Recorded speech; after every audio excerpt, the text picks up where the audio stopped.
नमस्कार, प्रभाव साक्षी news centre और आप सभी का स्वागत है। पंजाब के मुख्यमंत्री भगवंत मान ने प्रधानमंत्री नरेंद्र मोदी की विदेश यात्राओं पर कटाक्ष करते हुए एक बेहद गैर जिम्मेदाराना टिप्पणी की है, जिसको लेकर विवाद गहरा गया है। देखा जाए तो राजनीति में एक दूसरे की आलोचना करना या विचारों से असहमति जताना स्वाभाविक है, लेकिन जब यह टिप्पणी देश की विदेश नीति या प्रधानमंत्री की अंतर्राष्ट्रीय कूटनीति से जुड़ी हो, तब यह सिर्फ आंतरिक राजनीति तक सीमित नहीं रहती, बल्कि इसके राजनयिक प्रभाव भी हो सकते हैं। हम आपको बता दें कि भगवंत मान ने एक मीडिया ब्रीफिंग को संबोधित करते हुए प्रधानमंत्री नरेंद्र मोदी पर निशाना साधा और आरोप लगाया कि वह 140 करोड़ लोगों वाले देश में नहीं रहते, बल्कि 10,000 की आबादी वाले देशों का दौरा करते हैं। इस बयान पर भारतीय विदेश मंत्रालय ने आपत्ति जताई है और अपने बयान में पंजाब के मुख्यमंत्री भगवंत मान द्वारा प्रधानमंत्री नरेंद्र मोदी की विदेश यात्राओं की आलोचना वाली टिप्पणी की निंदा करते हुए इसे गैर जिम्मेदाराना करार दिया है। भगवंत मान का नाम लिए बिना मंत्रालय ने कहा है कि भारत सरकार राज्य के एक उच्च पदाधिकारी द्वारा की गई उन अनुचित टिप्पणियों से खुद को अलग करती है, जिसमें मित्र देशों के साथ भारत के संबंधों की अनदेखी की गई है। विदेश मंत्रालय के प्रवक्ता रणधीर जायसवाल ने कहा, हमने ग्लोबल साउथ के मित्र देशों के साथ भारत के संबंधों के बारे में राज्य के एक उच्च पदाधिकारी द्वारा की गई कुछ टिप्पणियां देखी हैं।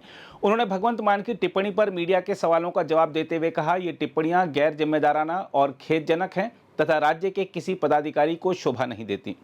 रणधीर जायसवाल ने कहा, भारत सरकार मित्र देशों के साथ भारत के संबंधों को कमजोर करने वाली ऐसी अनुचित टिप्पणियों से खुद को अलग करती है। देखा जाए तो भगवंत मान को समझना चाहिए कि प्रधानमंत्री की विदेश यात्राएं केवल द्विपक्षीय या बहुपक्षीय बैठकें नहीं होती, बल्कि वे भारत की वैश्विक स्थिति, रणनीतिक भागीदारी, निवेश संभावनाओं और सांस्कृतिक सॉफ्ट पावर को मजबूत करने का माध्यम भी होती हैं। प्रधानमंत्री के विदेशी दौरों के दौरान दिए गए बयान और घोषणाएं भारत की विदेश नीति का चेहरा बनती हैं। ऐसे में जब देश का एक मुख्यमंत्री सार्वजनिक रूप से इन यात्राओं की खिल्ली उड़ाता है, तो विदेशी सरकारें और कूटनीतिक संस्थान भारत की आंतरिक एकता, राजनीतिक परिपक्वता और स्थायित्व पर सवाल उठा सकते हैं। भगवंत मान को समझना चाहिए कि विदेशी राष्ट्र भारत के भीतर के राजनीतिक मतभेदों को सावधानी से परखते हैं। भगवंत मान जैसे नेताओं की टिप्पणियां यह संकेत दे सकती हैं कि भारत की विदेश नीति पर विपक्षी दलों में विश्वास की कमी है। ऐसे बयानों से भारत की राजनयिक विश्वसनीयता प्रभावित हो सकती है, विशेष रूप से तब जब भारत ग्लोबल साउथ का नेतृत्व करने और G20 जैसे मंचों पर मुखर भूमिका निभा रहा हो। भगवंत मान को समझना चाहिए कि एक लोकतांत्रिक देश में आलोचना और अभिव्यक्ति की स्वतंत्रता जरूरी है, लेकिन यह भी उतना ही जरूरी है कि नेता राष्ट्रीय मंचों और अंतर्राष्ट्रीय मामलों पर सार्वजनिक बयान देते समय राष्ट्रीय हितों की मर्यादा का ध्यान रखें। प्रधानमंत्री विदेश में न केवल सरकार का प्रतिनिधित्व करते हैं, बल्कि पूरे भारत का भी। ऐसे में उनके प्रयासों का उपहास उड़ाना अंततः देश के सामूहिक सम्मान को नुकसान पहुंचा सकता है। विदेशी मीडिया भारतीय नेताओं की ऐसी टिप्पणियों को उद्धृत करता है और कई बार उन्हें संदर्भ से बाहर पेश कर भारत को नुकसान पहुंचाया जाता है। भगवंत मान की टिप्पणी भी इसी श्रेणी में आ सकती है, जिससे भारत की विदेश नीति को लेकर भ्रम फैल सकता है। यह बात निवेशकों, रणनीतिक भागीदारों और अंतर्राष्ट्रीय संगठनों की भारत के प्रति धारणा को भी प्रभावित कर सकती है। भगवंत मान को समझना चाहिए कि भारत जैसी उभरती वैश्विक शक्ति के लिए यह आवश्यक है कि उसके आंतरिक राजनीतिक मतभेद अंतर्राष्ट्रीय छवि को प्रभावित नहीं करें। विदेश यात्रा जैसे संवेदनशील विषयों पर राजनीतिक बयानबाजी भारत की एकजुटता पर सवाल खड़े कर सकती है।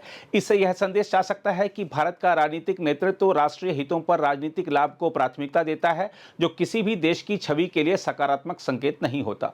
हम आपको यह भी बता दें कि भगवंत मान ने पहली बार हल्के स्तर का बयान नहीं दिया है। इससे पहले भी वह विवादित बयान दे चुके हैं, जिससे भारतीय कूटनीति के लिए असहज स्थिति बनी है। इंटरनेट पर खोजने पर ऐसी मीडिया रिपोर्टें भी मिलती हैं कि भगवंत मान ने अपने विदेश दौरों पर, विशेषकर जर्मनी और यूके के दौरान अप्रत्यक्ष रूप से भारत में लोकतंत्र के हालात पर सवाल उठाए थे। उन्होंने कथित रूप से कहा था कि हम पंजाब में लोकतंत्र को जिंदा रखे हुए हैं, जबकि अन्य राज्य दबाव में हैं। इससे विदेशी राजनयिक समुदाय में यह संदेश गया था कि भारत के भीतर लोकतांत्रिक स्थिति पर निर्वाचित नेता भी असहमति जताते हैं। देखा जाए तो यह भारत के विरुद्ध प्रचार को बल देता है। बहरहाल, मुख्यमंत्री भगवंत मान की प्रधानमंत्री मोदी की विदेश यात्राओं पर की गई टिप्पणी एक सीमित राजनीतिक फायदे की मंशा से की गई हो सकती है, लेकिन इसके प्रभाव व्यापक और बहुआयामी हो सकते हैं। लोकतंत्र में आलोचना आवश्यक है, लेकिन ऐसा राष्ट्रीय हितों के साथ संतुलन बनाकर किया जाना चाहिए। कूटनीति केवल विदेश मंत्रालय की ही नहीं, बल्कि सभी निर्वाचित प्रतिनिधियों की भी जिम्मेदारी होती है। इसलिए सभी को देश की वैश्विक प्रतिष्ठा के संरक्षण में अपनी भूमिका समझनी चाहिए और उसी के अनुरूप आचरण करना चाहिए।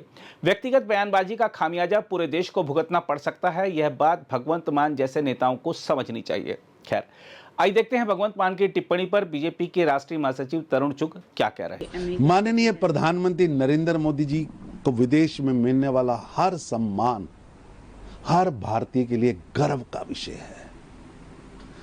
जब भारत की चमक और दमक पूरी दुनिया में गूंजती है तो वो क्षण संपूर्ण भारत के लिए 140 करोड़ भारतीयों के लिए मान व सम्मान का विषय होता है, प्रतिष्ठा और गौरव का प्रतीक बनता है।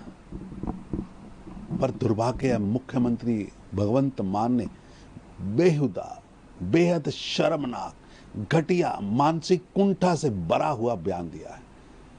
यह हर भारतीय का अपमान है। लेकिन दुर्भाग्य है कि संवैधानिक पद पर बैठे लोग अमर्यादित भाषा का प्रयोग कर रहे हैं।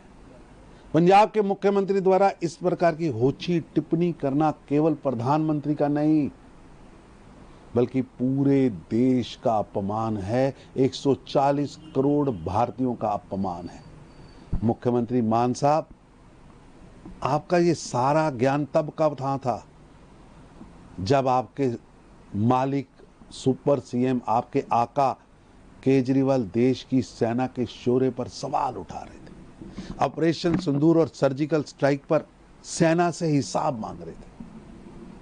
भगवंत मान का ये बयान अपने मालिकों को खुश करने के लिए दिया गया बयान है, अपनी डूबती हुई नैया को बचाने के लिए दिया हुआ बयान है।